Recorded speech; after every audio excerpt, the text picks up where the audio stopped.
Bonjour tout le monde, j'espère que vous allez bien. Alors, vous le savez peut-être, le 9 novembre marque l'anniversaire de la chute du tristement célèbre mur de Berlin, le 9 novembre 1989.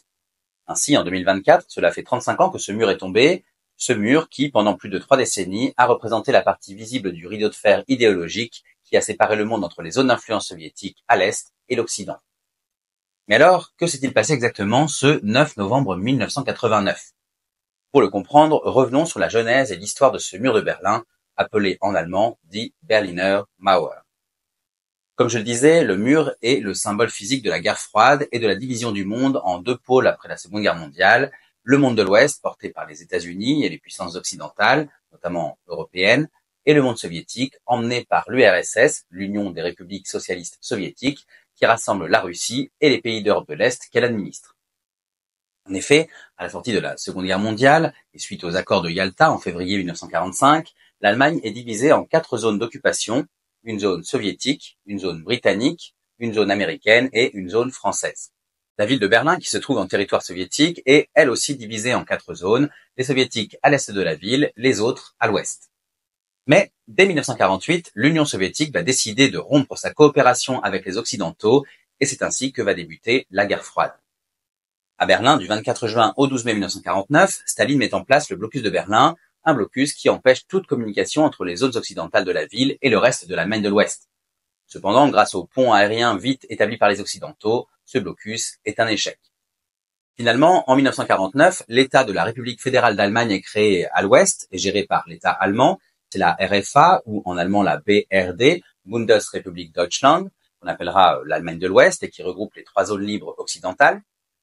En parallèle, à l'Est, la République démocratique d'Allemagne est instaurée, mais elle reste administrée par l'URSS, c'est la RDA, ou en allemand la DDR, Deutsche Demokratische Republik, qu'on appellera plus communément l'Allemagne de l'Est. À partir de là, pour des raisons économiques et surtout politiques, de nombreux Allemands de Berlin-Est, comme du reste de la RDA d'ailleurs, migrent vers la partie occidentale de la ville afin d'y rester ou encore de gagner la RFA. Willy Brandt, le futur chancelier ouest-allemand, dira alors, je cite, « Les Allemands votent avec leurs pieds ». Entre 1949 et 1961, ils seront ainsi entre 2,6 et 3,6 millions à s'exiler vers l'ouest. Notez que d'autres habitants des pays de l'Est en profiteront également pour gagner l'Europe occidentale en transitant par Berlin. Alors cet exode ne plaît évidemment pas aux autorités soviétiques, notamment parce qu'il conduit à un effondrement économique de la RDA, engendré par la fuite de la main-d'œuvre, mais aussi pour des raisons idéologiques bien sûr. Ainsi, dans la nuit du 12 au 13 août 1961, les autorités décident d'installer des grillages et des barbelés autour de Berlin-Ouest. Vous l'aurez compris, ces grillages sont les prémices du projet encore secret de l'édification du désormais célèbre mur de Berlin. Concrètement, cette nuit-là, les routes sont bloquées et les transports entre les 2 zones sont arrêtés. Le 13 août au matin, 69 des 81 points de passage existants sont fermés, tandis que les 14 autres le seront le lendemain, ainsi que la célèbre porte de Brandebourg. Dans les jours qui suivent, un mur haut et épais est érigé, bordé d'une large zone sécurisée contrôlée par l'armée soviétique. Cette zone, c'est ce qu'on appellera le No Man's Land. Les Occidentaux protestent, mais restent cependant peu réactifs, préférant faire face à un mur plutôt qu'à une déclaration de guerre. À partir de ce moment-là, toutes celles et ceux qui tenteront de passer la frontière désormais physique entre les 2 Allemagnes seront arrêtés, enfermés ou exécutés par les Soviétiques. Ainsi, dès 1961, il n'existe plus qu'un point de passage entre Berlin-Ouest et Berlin-Est, uniquement utilisé par les forces alliées occidentales, le fameux Checkpoint Charlie installé sur la Friedrichstraße. Son nom vient de l'alphabet de l'OTAN, chaque poste frontalier répondant à une lettre. Poste A, Alpha, B, Bravo ou encore C, Charlie. Si vous visitez Berlin, vous pourrez vous rendre au Checkpoint Charlie qui lui est encore visible aujourd'hui. Au final, le mur atteindra 43,1 km de long et deviendra rapidement le symbole de la guerre froide et du célèbre rideau de fer qui scinde le monde en 2. Par la suite, si dès les années 1970, des autorisations de voyage sont simplifiées pour les Allemands de l'Ouest, les relations entre les 2 parties de Berlin restent néanmoins très compliquées jusqu'en 1989. En effet, bien que depuis le début des années 1980, certains pays de l'Est commencent à ouvrir leurs frontières, comme la Hongrie ou la Tchécoslovaquie, ou à se démocratiser, comme la Pologne, la RDA reste très fermée. Mais cette fermeture extrême n'empêche pas les manifestations d'éclore et de s'amplifier rapidement. Ainsi, à l'automne 1989, plusieurs villes de l'Est sont le témoin de nombreuses protestations contre les restrictions. Malgré ce contexte tendu, le 7 octobre 1989, alors qu'il est en visite à Berlin-Est, Mikhaïl Gorbatchev, le président de l'URSS, va refuser que l'armée réprime les manifestations, marquant ainsi pour certains observateurs un premier signe d'ouverture. Un projet est alors proposé pour calmer la population. Il va désormais être possible de voyager de l'Est vers l'Ouest sans justificatif. Une liberté qui doit rassurer les Allemands de l'Est et éteindre les esprits révoltés. Du point de vue du calendrier, il est prévu que ce projet soit dévoilé le 10 novembre 1989, mais les événements vont se dérouler autrement. En effet, un représentant politique de la RDA, Günther Schabowski, va commettre l'erreur de l'annoncer dès la veille, le 9 novembre, lors d'une conférence de presse en direct à la télévision. Ainsi, lorsqu'on lui demande quand cette nouvelle disposition sera effective, il répond immédiatement. Lui, comme les autorités soviétiques, n'avait pas imaginé l'impact de cette mesure et surtout de cette annonce prématurée.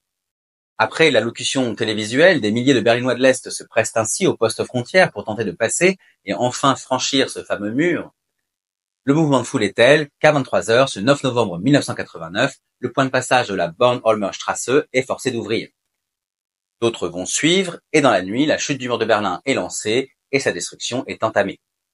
Un événement fondateur de l'Allemagne actuelle que l'on nommera alors Die Wende, le tournant, la chute du mur marquant ainsi la fin du bloc soviétique et de la bipolarisation du monde. Voilà, alors avant de conclure, j'aimerais répondre à une interrogation que l'on est en droit de se poser. Pourquoi est-ce le 3 octobre 1990 qui a été retenu comme jour de fête nationale allemande et non le 9 novembre 1989 ? Eh bien, la raison est d'abord émotionnelle. Le 9 novembre est en effet une date trop lourde et ambiguë pour le peuple allemand, car au-delà de la chute du mur, c'est aussi la date anniversaire du putsch d'Adolf Hitler, le 9 novembre 1923, et de la nuit de cristal, le pogrom anti-juif des nazis, le 9 novembre 1938. La seconde raison est plus pragmatique, c'est en effet le 3 octobre 1990 que les Allemands de l'Est et de l'Ouest ont officiellement et politiquement scellé leur destin commun. Il s'agit en effet de commémorer l'unité allemande retrouvée après le vote du 3 octobre 1990 qui a entériné la réunification de l'Allemagne de l'Est et de l'Allemagne de l'Ouest pour ne faire qu'une seule et même nation. Voilà, j'espère que cette anecdote vous a plu et j'espère aussi que vous aurez l'occasion de visiter Berlin, qui, au-delà du mur, est une ville riche et passionnante à explorer. Quoi qu'il en soit, je vous remercie pour votre écoute et je vous invite à vous rendre sur mon site, lescarnetsdigor.fr, pour retrouver l'article illustré concernant cette anecdote historique. Vous pourrez également y découvrir d'autres histoires et visites de mes lieux historiques et culturels favoris, ou encore diverses anecdotes à travers les articles et les podcasts dédiés.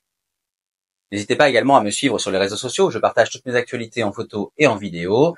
Et enfin, je profite de ce podcast pour vous inviter à vous inscrire à la lettre des Carnets d'Igor, ma newsletter mensuelle dédiée à la culture, au patrimoine et à l'histoire. Pour ce faire, c'est très simple, il suffit de vous rendre sur mon site, lescarnetsdigor.fr, de suivre le lien et de vous abonner. En attendant, je vous donne rendez-vous très rapidement pour d'autres aventures, d'autres anecdotes et d'autres visites.